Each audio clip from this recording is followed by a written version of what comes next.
When we're refining our product backlog, we must make sure it's strategically aligned. So what is strategy? Strategy is the long game. It's the bigger picture, the long-term intent for your organization. And there's two elements to this. There is the business strategy. Where does your business wish to be in 1, 3, 5 years' time? How is it going to do that? Is it a first to market or best to market strategy? Is it a niche organization, or do you want to expand to be everywhere? These are key business strategic pillars. Understanding your target customers, understanding how you're going to delight them, how you're going to sustain your business is the business strategy. The second element is the technical strategy. For each of your products, there will be boundaries that your company's agreed that you're going to use, right? If it's a physical product, what sort of kit is it being made from? If it's an IT product, it'll be what sort of platforms do you use? If it's a defense product, it's what will it be aligned with? Is it going to be NATO standard, or will it be other standards? Just being clear about that stuff, that's technical strategy. If we don't discuss these when we're into product backlog refinement, there is a very high chance that you're going to build stuff that doesn't help your company. Have you ever been in that situation where you've seen a piece of work being done in your organization and you're just scratching your head thinking, why are they doing this? How does this fit? Why is that being built?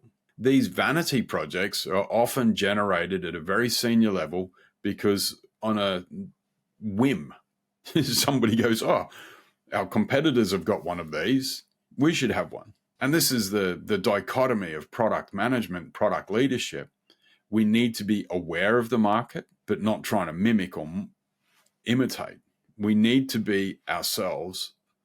And that's why we need our company strategy, our business strategy, our technical strategy to make sure that we're being the best version of our organization. So how is it articulated? There should be a strategic summary document, and that will be 4 pages, tops. Because it's a strategic document, it needs to be short so people can remember it. Dave Snowden uses a great term, direction of travel, and his metaphor is that of going for a hike.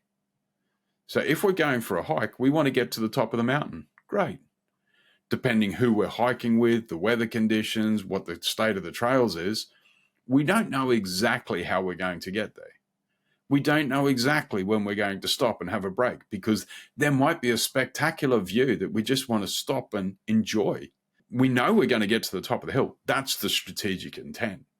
The tactical or day-to-day decisions, the moment-to-moment decisions are all aligned with the strategy. So if we're enjoying that wonderful view, we're not going to spend the whole day just sitting there watching the view because we want to get to the top of the mountain. It seems so logical and so common sense, most people don't use it.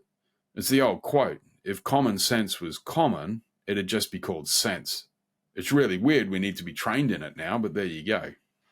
So if we can get it, we should be able to get the high-level document. There should also be a backup document explaining the thinking and the depth of logic behind it.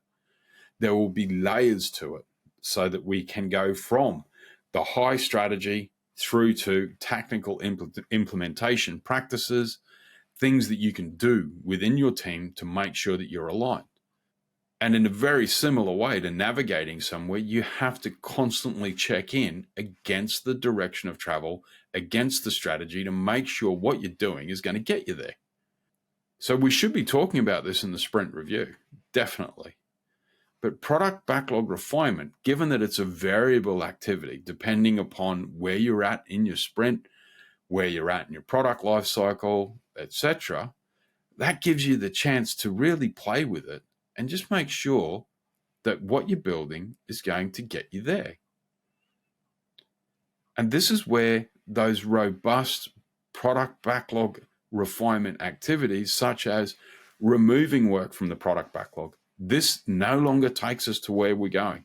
It's out. Moving stuff, moving it around in the product backlog because it is not as important or is more important. that flexibility to adapt is key. Breaking things down. And this is the 80-20 rule, the whole Pareto thing, that 80% of the value is in 20% of the work. That's one of the reasons we humans love chocolate, because it's mostly made with sugar and cocoa. And so it gives us a huge energy boost and makes us smile, usually. So look for that chocolate in your product backlog. That's the stuff that should be at the top. The fourth reason is risk. There might be something that we're not sure will thrive in the market, or we might not know how to do well. That's a risky item, and we need to do that earlier. Because if we're going to stop our product, we want to stop it as early as possible with the minimal amount of spend. So we should be thinking about the strategic alignment, and we should be highlighting it definitely in the sprint review, definitely in the sprint planning, but constantly and regularly when refining our product backlog to make sure that we don't surprise anyone at either the sprint review or sprint planning. That means we should be talking about it in the sprint retrospective. Are we paying enough attention to strategy? Is everybody engaged? Do you know what it is? And if everybody in your team cannot tell you what the strategy is, you haven't got one.